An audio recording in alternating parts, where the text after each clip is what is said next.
welcome to another episode of Behind the Dreamers. I'm Jennifer Loading, and we are talking to the achievers, the creators, the magic makers, and the dreamers. These are our friends, these are your friends, and they are living the extraordinary.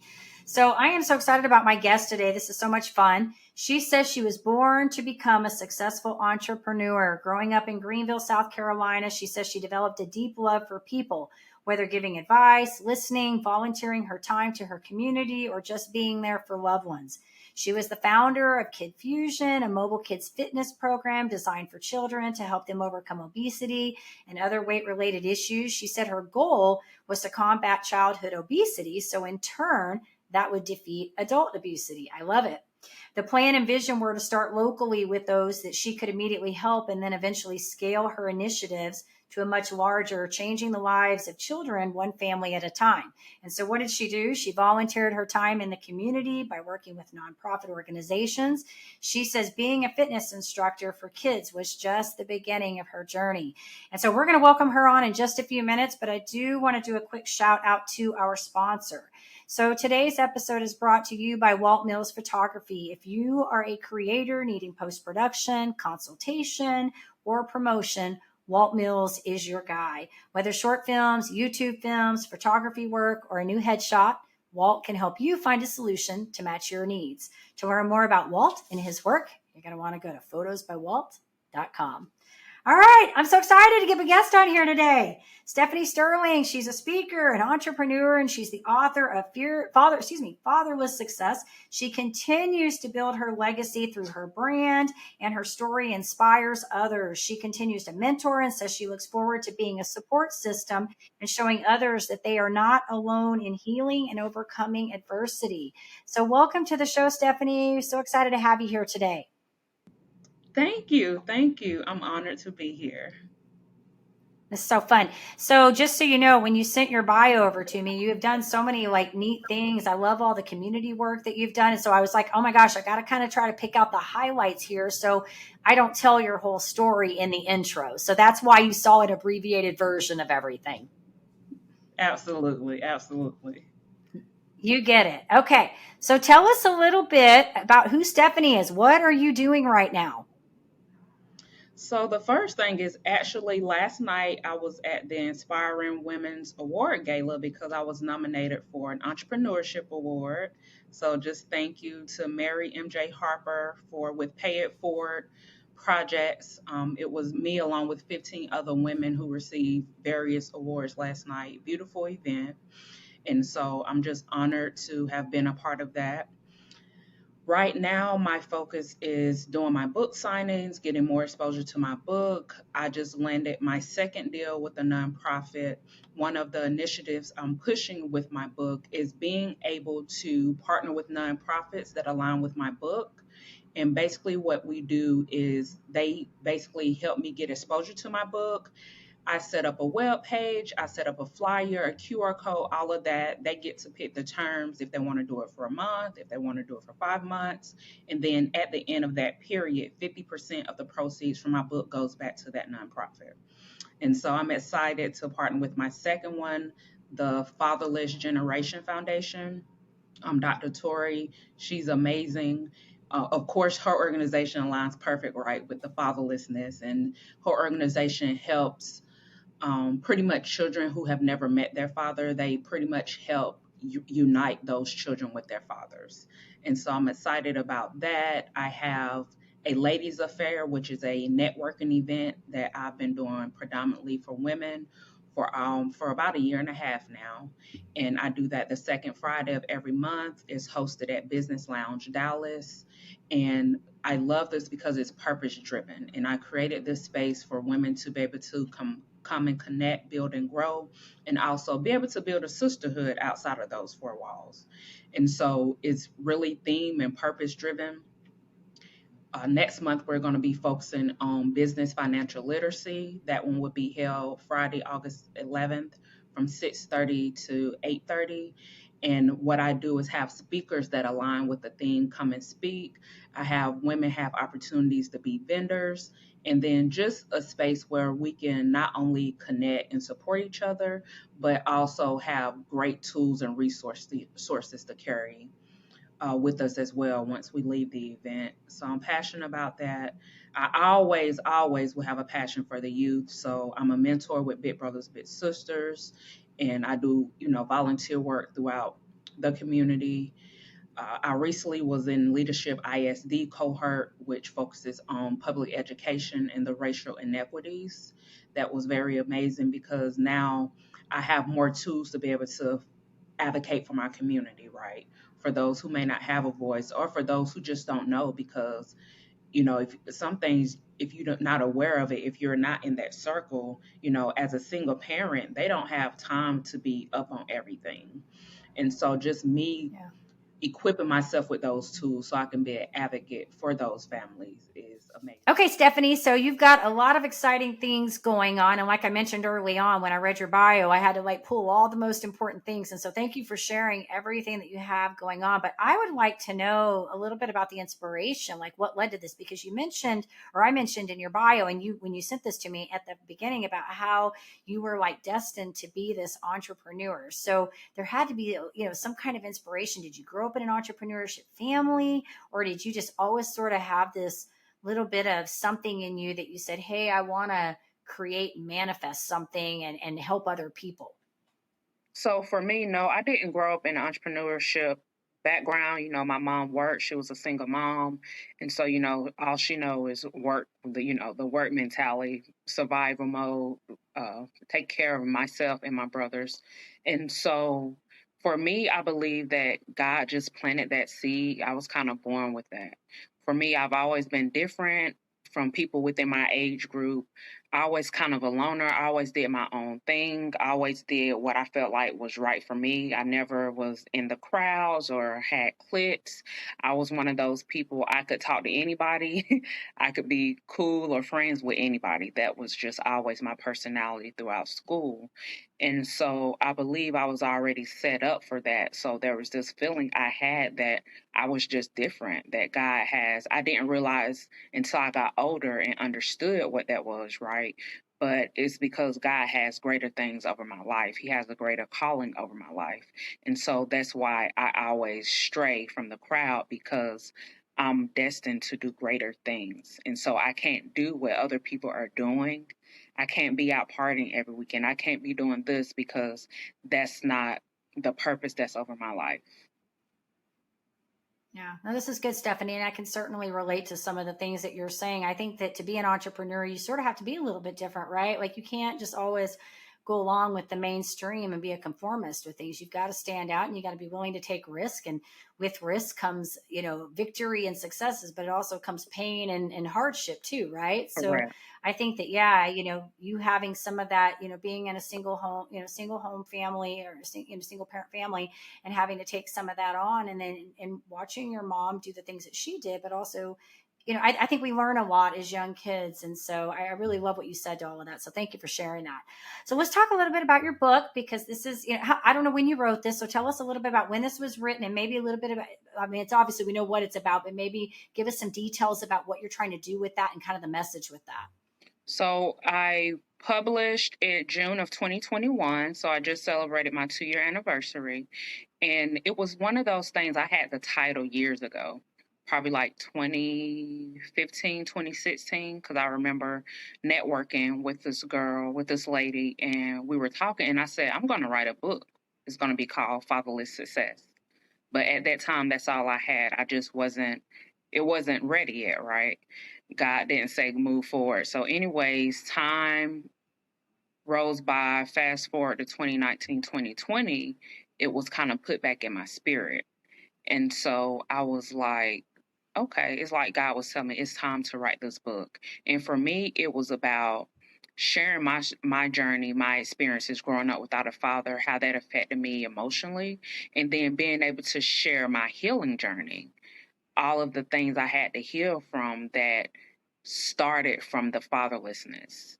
And then just being able to inspire other people, whether it's women, men, youth, and let them know, hey, success isn't defined one way. That's up to you. But you do not have to allow your childhood or your obstacles or the hardships define who you want to be. take control of your life by forgiving, number one, forgiving yourself and forgiving others. Don't hold on to that, because when we hold on to that and we don't, oh, I can never forgive this person for this or that, you're giving them power over your life and they have moved on. And you're stuck and you're Yeah. trying to figure out, why do I keep going in and out of relationships and friendships and can't find my way in the workplace? Why do I have this toxic behavior, right? Or these toxic patterns? And it's because you're holding on to things and you haven't forgiven yourself and other people who may have caused any type of harm to you or deceit. And so that's really why I wanted Yeah. to do it, to be able just to inspire other people, let them know, hey, because statistics say there's 15 million people in the United States who grew up in a single parent home. And so Wow. 80% of those are led by mothers. And so I just want to let them know, you have a support system. You are not alone. I know what it feels like. So let me give you the tools that I use so that you can heal properly and in a healthy manner. Yeah. This is good, Stephanie. Two things. I want to commend you on that, because I think that being able to be on the other side, I think healing is a process, right? And I think our journey, our entire lives, our existence, really, we're learning continuously, right? And it's not to say that none of these painful moments ever come up and surface for us, right? When you have pain in your life, whatever it is. But I think that the beauty of this is when you can come on the other side and you've learned strategies to get through that healing process, like to get through and be able to navigate in this world. And so thank you for sharing that, because I think that is so powerful. And I want to commend you on that. But the other thing I want to mention too that I really like that you addressed was the forgiveness part, because I think that is so instrumental in healing. So many times people, when they go through, because I work with clients too, and a lot of things I talk about, is baggage, right? Baggage. And it could be something so minute, but to them it's huge. I think our pain and the things we go through are all relative to the individual, right? Like we can't compare ourselves because we haven't walked in somebody's shoes. But whatever pain that is, that stuff manifests, and you mentioned it manifests very differently in the different areas of our lives. So it'll show up in our relationships, in our work. It just shows up in various ways, and a lot of times people don't even recognize it. So I commend you for recognizing that this stuff was affecting you, because look at all the great things you've done with your, just in your business and in your life and the lives you're changing, because you made that awareness, right? That self-awareness. Because people go through life, their whole existence, playing victim, right? Like they latch on to something and they hang on to it and they never move past it. And they say, this happened to me. And because this happened to me, I can't do anything.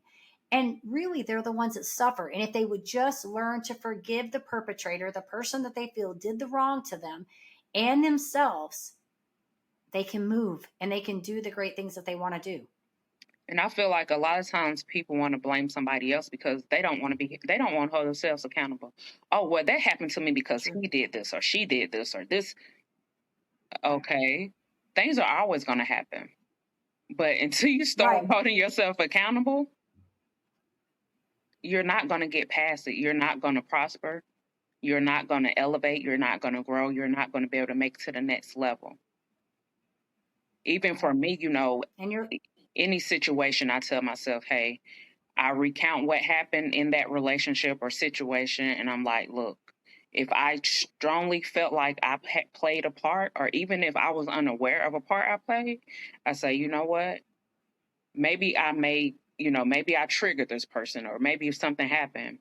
However, I'm not going to be responsible for their actions. So if I triggered you and you start yelling and cussing at me, I apologize if I triggered you, but now there's another issue because now you just disrespected me. And that's a boundary for me, right? Yeah. So it's like, I got to cut you off. And it's not, for me, it's never just like a one time thing. Sure. If you do something like 2 or 3 times, I'm like, okay, maybe that's probably just who you are, right? Bam. Right. You know what I'm saying? That's probably who you are. This isn't just a one off situation. So this is why I draw my boundary, because my peace and my boundaries are more important to me. So I'm not going to appease you by allowing you to do this because you haven't dealt with your traumas. Yeah. I agree with you, Stephanie. Totally. I gotcha. I was just laughing at that because I'm kind of that way too. I have this like 3-strike rule. I'm like, one time, I'm okay. 2 times, Third time, we done. We're just done. I can't do it anymore. Like my peace is important. Exactly. But you also touched upon, which I think is really good, the whole idea of controlling your actions, because we can't really control our emotions, right? Like whatever we feel, right? But we can control our behavior and our reaction to the emotions. And that's where I think that self awareness comes in, that emotional IQ, right? The intelligence, all that stuff.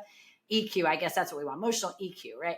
We want to be able to control how we behave. So all we can do as human beings is respond for our behavior. We can say apologize for what we do to somebody, but we can no longer at that point assume responsibility for somebody who acts a certain way based on their emotions. They have to take their own responsibility. So I'm with you Correct. on that. So thank you for sharing that. Of course, of Good course. stuff. I would say, like, okay, Stephanie, so what have you learned in all of this journey? It sounds like you've had such an amazing time. I mean, you're doing so much mentoring, and I think I didn't even touch upon all the different things you've done. I mean, you're with the big brothers and sisters. Am I correct? You've got a lot of really cool things going on, a lot of mentorship going on. So I love what you've got happening on this. So what would you say is maybe like, I know you've already said a bunch of stuff, so this is just going to be an addendum to what you've said. What do you feel like has been the big takeaway in all of this for you? Like, what have you learned through all of this? For me, I have learned acceptance. I have learned grace, and I am learning more patience.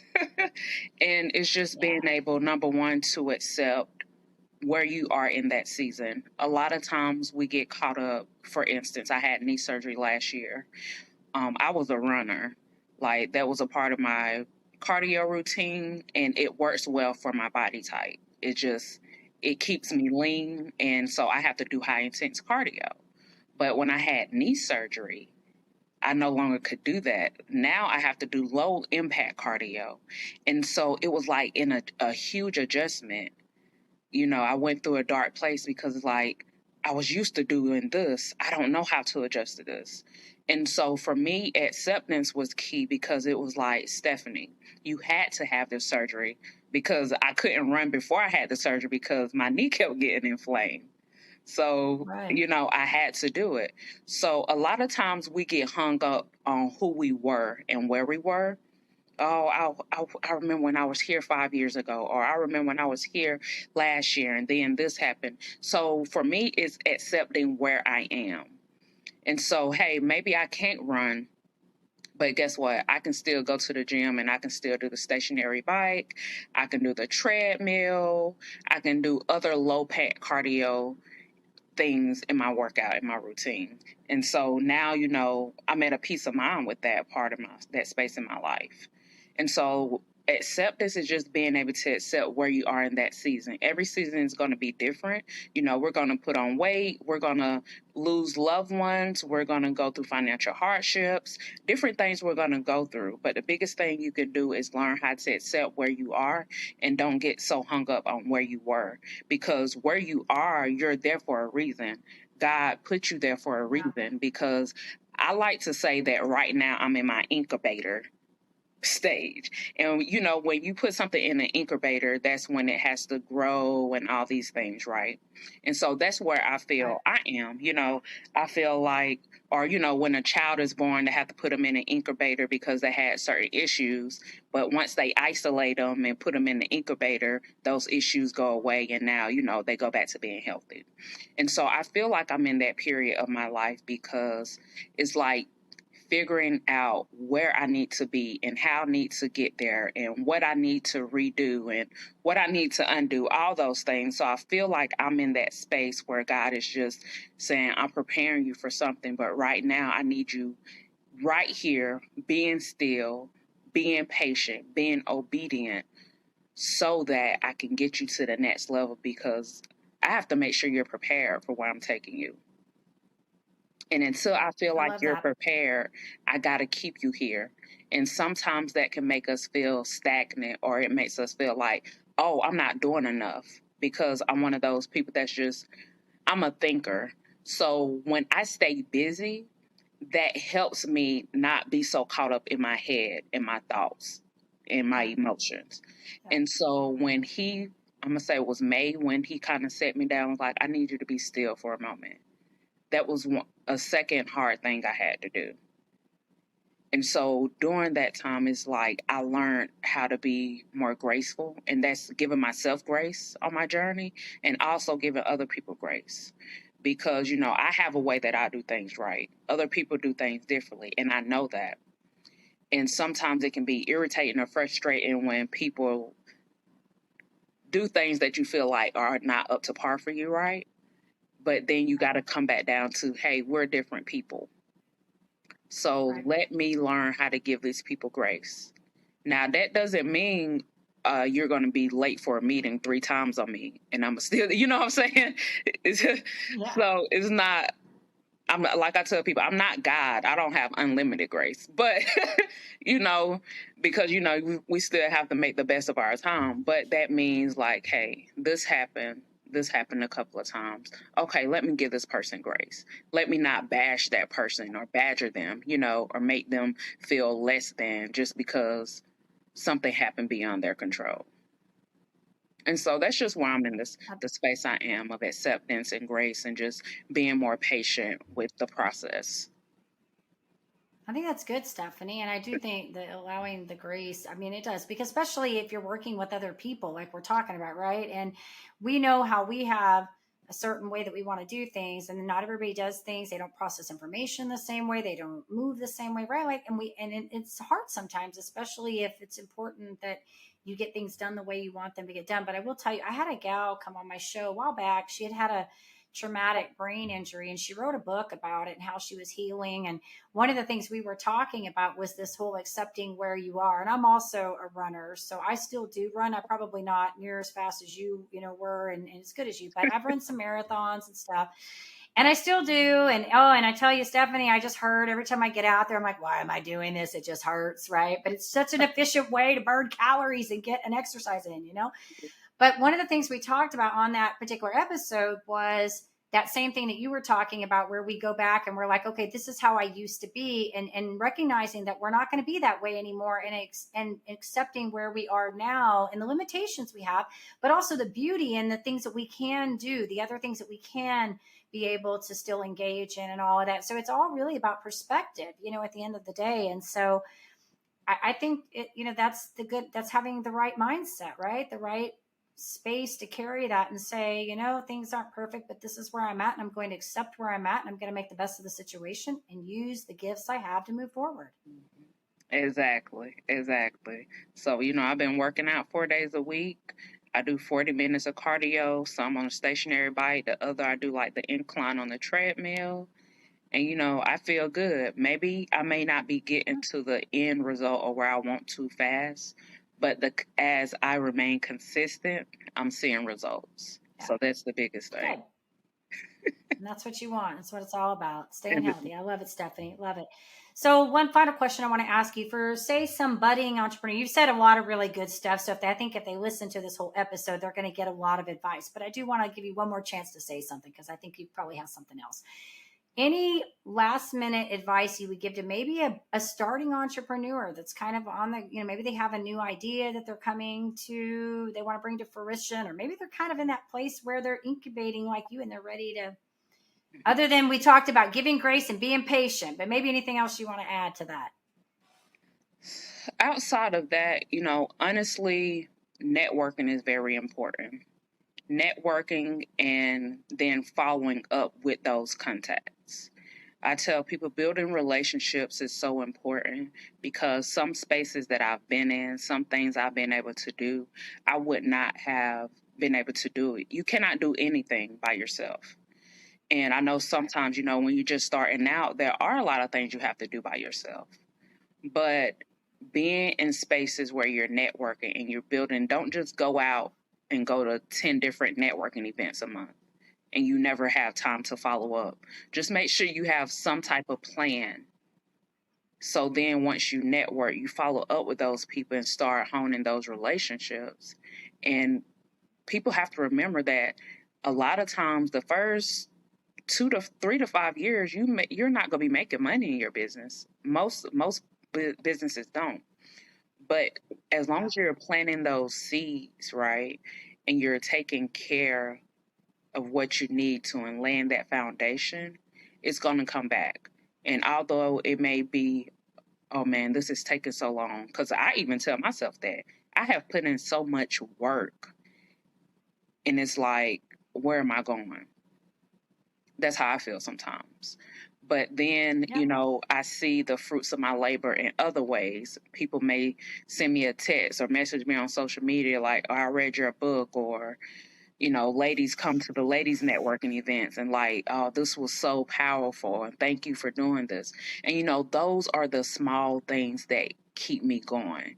Or maybe somebody or a friend or somebody in my network may just randomly reach out and be like, thank you, Stephanie, for doing this for me, or, just giving me compliments, just to let me know, like, hey, you are on the right track. I feel like sometimes that's God speaking through them, because a lot of times people don't even know when I be going through stuff. So it's like God Right. sends them to say, hey, keep going. You got this. But get your stuff in order. Do it properly. And, where you start out is not going to be where you finish. But there are a few free services and things that you can do and people you can utilize in your network that can help you get started and take, being able to take the right step. So, one thing that I received from this one event I went to was operate where you want to be, not out of your pocket. Yeah. Yeah. So when you do It's that, good. then you start moving differently. So I may look like I'm $1 million brand, even though I haven't made it there yet, right? But when you operate in that way, you attract people who want to work with you. Yeah. So that's I would the agree. biggest advice I can give. That's good. I think networking is important. I would agree with you on that too, because that's one of the things I would suggest too. I would say if you're stuck, you probably need to talk to somebody. And so that's where that networking comes into place. So thank you for all of that, Stephanie. It was incredible. Good stuff. Lots of nuggets of wisdom here. Thank So if you. our audience would like to follow up with you, maybe they want to catch your book or they want to see what, things you've got going on in the community, where you're plugging in all of that stuff, where would you like us to send them? They can pretty much go visit all of my platforms. Is The Authentic Stephanie Sterling, except TikTok is The Authentic SS. And then I have my website, www.theauthenticstephaniesterling.com.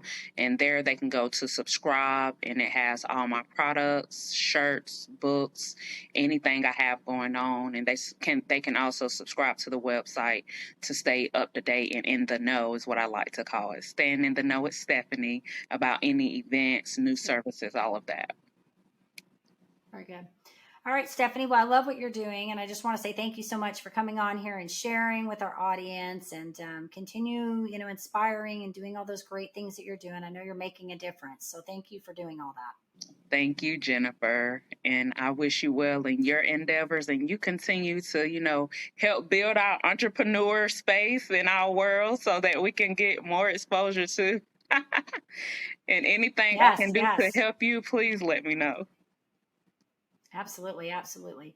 So, and of course, we do want to say to our audience, if you do enjoy the show, of course, go give us a rating over on Apple. Check us out on YouTube. Hit that subscribe button. And as I always say, in order to live the extraordinary, you must start. And every start begins with a decision. You guys take care, be safe, be kind to one another. We will see you next time.